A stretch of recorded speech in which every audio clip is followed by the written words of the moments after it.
Riga, turi Nu. klausimėlį tau. Nu, tie tavo klausimėliai nieko gero nežadėjau. Nu. Kokį gyvenime svarbiausia vyrą išsirinktum? Tėtį, vyrą ar sūnų? Ai, tipo, kuris man būtų toks iš svarbiausių pirmoje vietoje, kaip man gyvenime, ne? Mhm. Nu, aš galvoju, kad aš turbūt, kad vyrą išsirinkčiau. Vyrą? Nu. O kodėl vyrą?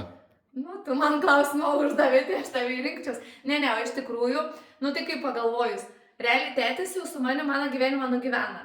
Jis mane užaugina, išleida mane gyvenimą ir jis jau pasilika savo gyvenimą gyventi. Tai lygiai taip pat man, pavyzdžiui, ir sūnus, ne, jeigu turėčiau, jisai užaugtų, aš jam viską atiduočiau savo gyvenimą ir išleičiau, jis savo gyvenimą po to kurtų, o man tai gyventi su vyru reikia. Tai aš pasirinkčiau pirmoje vietoje vyrą, nes aš su juo norėčiau visą gyvenimą po to išgyventi. Nu, fainai. O tai tikrai fainai, o kodėl, pavyzdžiui, ne tėtį? Nu tai ką, netėti? O tai ką tu nori pasakyti, kad tu rinktumės labiau tada mamą negu žmoną?